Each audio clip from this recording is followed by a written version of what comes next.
이곳은 과거에 남영동 대공분실이라는 이름으로 불리던 곳입니다. 남영동 대공분실은 2000년대 초반까지 경찰의 대공 업무를 위한 공간으로 계속 사용되었고 2005년부터는 경찰청 인권센터로 운영되었습니다. 남영동 대공분실이 새로운 의미를 갖게 된 것은 2018년 60민주항쟁 기념식에서 당시 문재인 대통령이 기념사를 통해 민주화운동 기념시설 조성을 공언하면서부터입니다.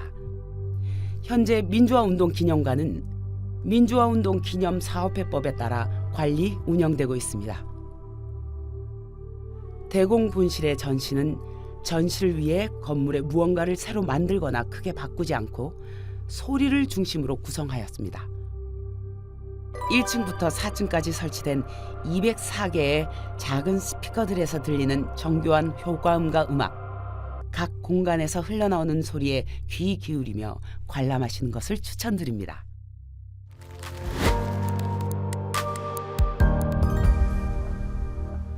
대한민국 헌법 제12조 모든 국민은 신체의 자유를 가진다. 모든 국민은 고문을 받지 아니하며 형사상 자기에게 불리한 진술을 강요당하지 아니한다. 헌법에는 국민의 기본권인 신체의 자유와 고문 금지를 명시하고 있습니다.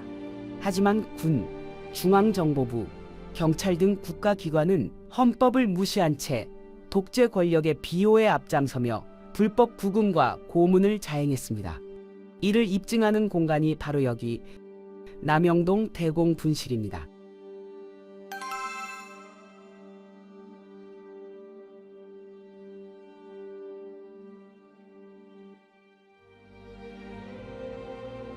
이곳에서 본격적인 관람이 시작됩니다.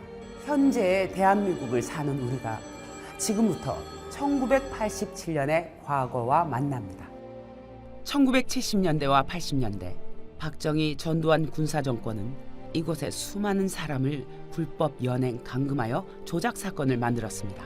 남북이 대치하고 있는 상황에서 간첩 사건이나 내란 음모 사건과 관련된 뉴스를 끊임없이 내보냄으로써 국민들의 불안감과 공포감을 조장했던 것입니다. 이렇게 통제가 만연한 시대 분위기 속에서 국가 폭력이나 인권 유린에 대해 목소리를 내는 것은 사회적 낙인과 당국의 억압을 각오해야 하는 엄청난 용기가 필요한 일이었습니다. 그러나 우리 국민들은 독재 정권의 공포와 억압을 딛고 일어섰습니다. 1987년 6월 10일 그날 거리와 광장을 가득 메운 국민들은 최루탄 연기 속에서도 민주주의의 그날이 오기를 꿈꾸며 독재 권력과 싸웠습니다.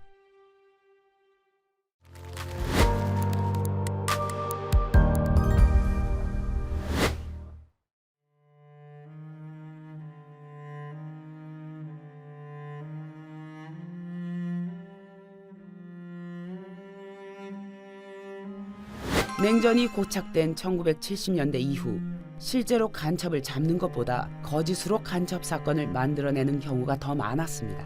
독재 정권의 부역자들은 대공, 보암 전담 수사 조직을 꾸려 성과를 만들어내기 위해 무고한 시민을 잡아 간첩 등으로 둔갑시켰습니다.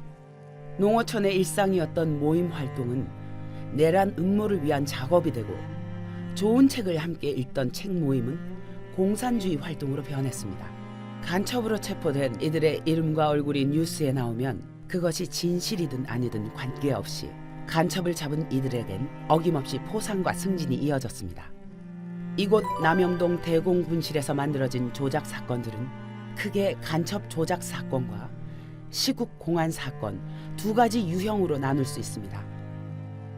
간첩 조작 사건은 월북자, 행방불명자의 가족이나 일가를 대상으로 한 조작 사건입니다. 시국 공안 사건은 독재에 맞섰던 학생, 교수 등 학자, 재야운동가, 언론인, 노동운동가 등 다양한 계층의 민주화 운동가들을 탄압하기 위해 벌인 조작 사건이었습니다. 이곳에 잡혀온 연행자들은 길게는 40일 이상 불법 감금된 상태로 고문을 동반한 고초를 겪었으며 이렇게 받아낸 거짓 자백을 바탕으로 오랜 수감 생활을 겪었습니다. 이곳에서는 두 가지 조작 사건 유형을 대표하는 1979년의 삼척 고정 간첩단 사건과 1985년 민주화운동 청년 연합 사건을 영상으로 재구성했습니다. 삼척 가족 간첩단 사건이 세상에 알려지는 순간이었다.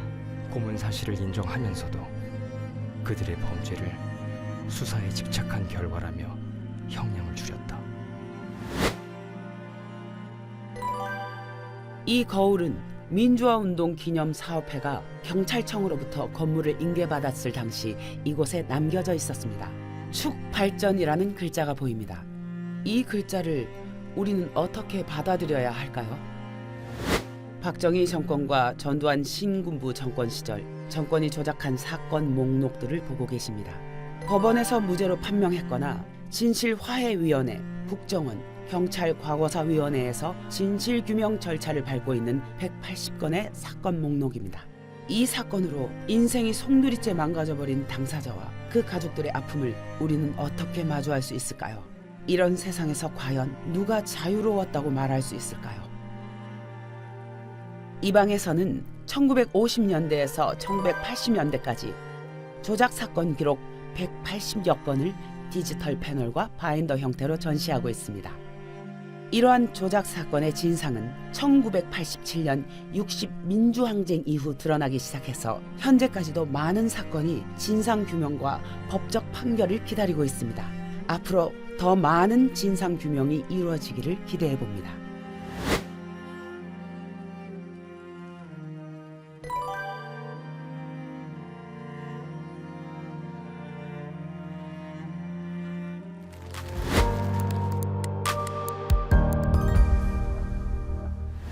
(3층) 전시의 주제는 국가폭력의 가해자들입니다. 독재 정권의 손발이 되어 국민을 억압하고 통제했던 가해자들에 대한 이야기입니다. 이곳은 남영동 대공군실 조사실 중 가장 넓은 공간인 특수조사실입니다. 연행자 중에서도 고위급 피의자들을 대상으로 5층 일반 조사실보다 더욱 강도 높고 집중적인 고문 조사가 이루어진 것으로 알려져 있습니다. 고문 경찰들이 고안해낸 고문의 수법은 매우 다양했습니다. 멍석말이, 통닭구이, 물고문, 전기고문, 굶기기, 잠 안 재우기. 그들은 다친 흔적이 보이지 않게 죽지 않을 만큼, 하지만 죽고 싶을 만큼 고통스러운 고문을 가해 원하는 내용을 자백하도록 만들었습니다. 여기에 당시 사용했던 고문 도구들이 전시되어 있습니다. 보시는 칠성판, 통닭구이 책상, 멍석, 욕조 등이 대표적입니다. 이러한 고문 기술은 거짓 자백을 이끌어내는 것뿐만 아니라 고문 피해자의 존엄성을 망가뜨림으로써 폭력에 철저히 굴복하도록 만드는 것이 목적이었습니다. 피해자들의 증언에 따르면 자백을 한 후에도 고문은 끝없이 반복되었다고 합니다.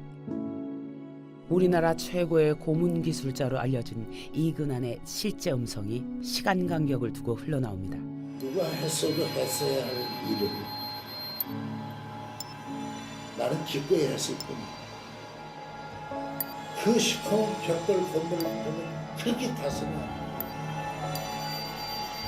거기서 대공 업무를 계속 수행을 하고 있어야지 지금. 수많은 조작 사건으로 고통의 세월을 보낸 피해자를 외면한 채 지금도 반성하지 않는 가해자의 목소리를 잘 기억해 주시기 바랍니다. 조사실을 살피고 통제하는 모니터실이 있던 장소입니다. 다수의 연행자들이 각 조사실에서 조사를 받을 때 이곳에서는 모든 조사실의 상황을 영상과 소리를 통해 실시간 감시했을 것으로 추정됩니다. 피해자들의 모든 행동을 감시하기 위해 1970년대에 이러한 최첨단 설비를 갖추었다는 사실이 놀랍기만 합니다.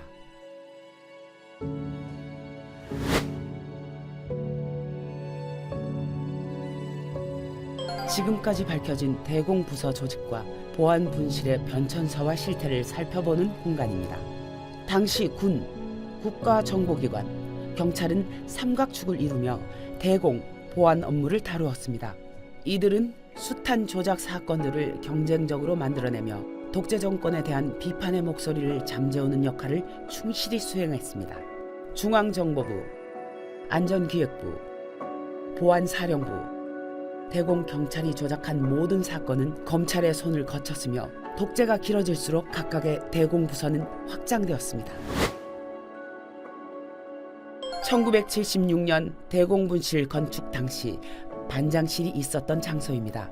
이곳은 대공분실 중 가장 볕이 잘 드는 공간이자 테니스장이 있던 곳을 포함해 대공분실의 풍경을 한눈에 내려다보는 공간이었습니다. 공포와 평안한 휴식, 일상과 비일상의 대비가 이렇게 극명한 공간이 또 어디 있을까요?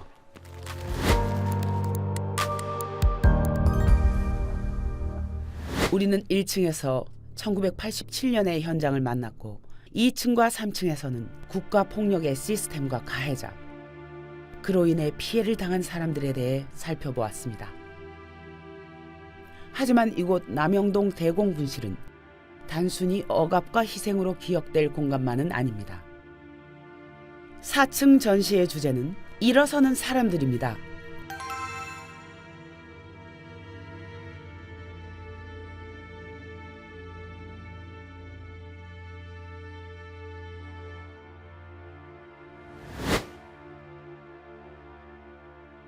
이곳에는 과거 군사독재 시절 간첩으로 또는 반국가단체 활동 내란 선동자로 조작된 사람들의 기증품과 자료가 전시되어 있습니다.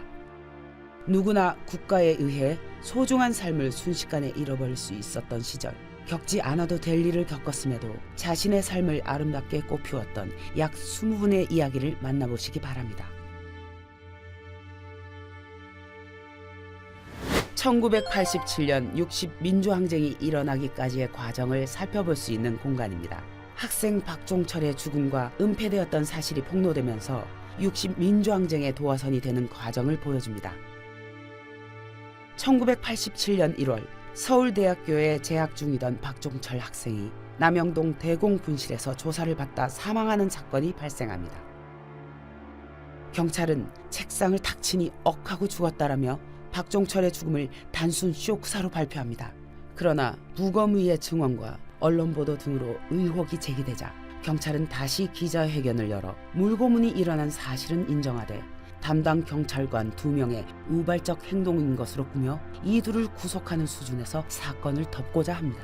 전두환 정권은 4.13 호원 조치를 통해 국민의 민주화 요구를 무시하고 민주화 운동 세력과 학생들을 탄압했습니다.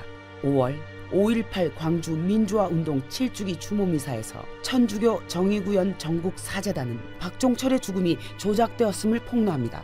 박종철의 죽음이 조직적인 고문에 의한 사망이었으며 정권 차원에서 이 사건을 축소 은폐하려 했다는 사실이 드러나면서 정권을 규탄하는 시위가 일어나기 시작했습니다. 87년 민주화운동이 전국적으로 퍼져나가고 결국에는 대통령 직선제를 쟁취하는 과정을 시간 순서대로 보여줍니다. 학생과 제야운동가, 야당 정치인 등 민주화 세력들이 총결집하여 민주헌법 쟁취 국민운동본부를 만들고 박종철 고문치사 사건에 대한 규탄과 직선제 개헌을 요구하는 60범 국민대회를 전국에서 동시다발적으로 개최하고자 했습니다. 그러던 중 6월 9일 연세대학교 이한열 학생이 직격 최루탄 파편에 맞아 중태에 빠지는 사건이 발생합니다. 이 사건으로 60 민주항쟁은 전국으로 확산되었고 전두환 신군부 정권은 국민들의 저항에 굴복합니다. 그들은 당시 집권 여당인 민정당의 대통령 후보 노태우를 내세워 대통령 직선제 개헌, 자유로운 정당 정치 활동 보장 등을 담은 6.29 선언을 발표하게 됩니다. 60 민주항쟁 이후 민주화의 여파가 노동계로까지 확장되어 7.89 노동자 대투쟁으로 이어지는 과정과 12월 16일 유신 선포 이후 16년 만에 치러지는 대통령 선거까지를 살펴보는 전시입니다. 6.29 선언 이후 대통령 직선제 도입과 국민의 기본권을 대폭 강화하는 내용의 헌법 개정이 이루어집니다. 민주화를 향한 노동자들의 열망 또한 노동 현장에서 분출하게 됩니다. 그러나 민주화를 앞장서 외쳤던 민주 세력이 분열하면서 신군부 쿠데타의 주역 중 한 사람이었던 노태우가 대통령에 당선됩니다. 이제 87년 헌법도 많은 시간이 지나 수정 보완을 위한 개헌 주장이 활발하게 나오고 있습니다. 하지만 1987년 60 민주항쟁을 통해 우리 국민이 보여준 민주주의를 향한 진정과 열망은 앞으로도 한국 사회가 발전해 나가는 중요한 동력으로 남을 것입니다. 이곳은 박종철 열사의 아버지 박정기 선생님의 생전 구술 자료와 일기장을 전시하는 공간입니다. 박정기 아버님은 아들의 사망 이후 민주화 운동의 현장에 늘 함께 하셨고 민주화 과정에서 희생된 분들의 유가족을 돌보는 일에 앞장서셨으며 이곳 남영동 대공분실을 민주주의 교육의 현장으로 만들기 위해 평생을 헌신하셨습니다.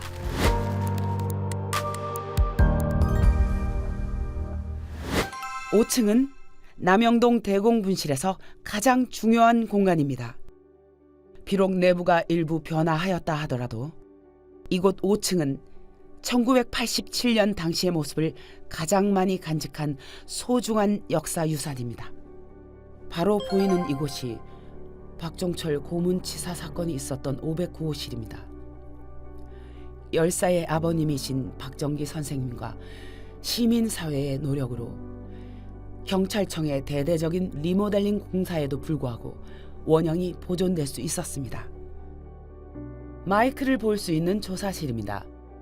2022년 구조보강공사 도중 천장에서 발견된 이 마이크는 7개 조사실의 천장에 동일하게 달려 있었으며 당시 기준으로는 최고급 수준의 일본 제품으로 밝혀졌습니다. 출입구 위쪽의 안막 PVC 속에는 영상 카메라가 설치되어 있었는데 이 카메라와 천장 마이크로 조사실 내부의 움직임과 소리가 모두 녹화되었음을 확인할 수 있습니다. 각 방의 벽은 하나의 색이 아니었던 것 같습니다. 흡음판 아래를 뜯어보니 4호에서는 빨간색, 11호에서는 노란색의 벽체 색깔이 발견되었습니다. 515호는 1985년 민청년 사건으로 잡혀 들어왔던 김근태 전 민청년 의장이 고문 기술자 이근환과 보안 형사들로부터 끔찍한 고통을 받았던 곳입니다. 15호실과 옆에 14호실은 거물급 인물을 조사하는 소위 VIP실로 불리기도 했습니다. 다른 조사실에 비해 2배 정도 넓은 이 공간에서는 이동식 칠성판을 설치하여 사람을 묶어놓고 정기 고문이나 각종 고문을 가했다고 합니다.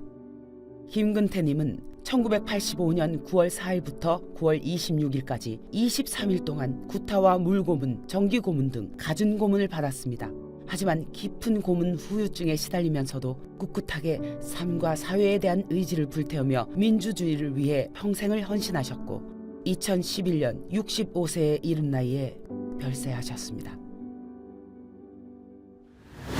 우리는 1층 기둥에서 모든 국민은 고문을 받지 아니하며 형사상 자기에게 불리한 진술을 강요당하지 아니한다라는 헌법 12조 2항 문구를 보았습니다. 신체의 자유는 모든 국민이 누려야 할 민주주의 사회의 가장 기본적인 헌법적 권리입니다. 권력에 부역하고 인권 유린에 앞장선 국가 폭력의 가해자들, 절망의 시대에서도 민주주의를 향해 일어섰던 사람들, 그들이 모두 여기 남영동에 있었음을 우리는 잊지 말아야겠습니다. 우리는 군합발에 민주주의가 짓밟히는 비상계엄, 지나간 군부 독재 시절의 이야기로만 알던 그 비상계엄을 불과 얼마 전 2024년 12월 3일에 다시 한번 목격했습니다.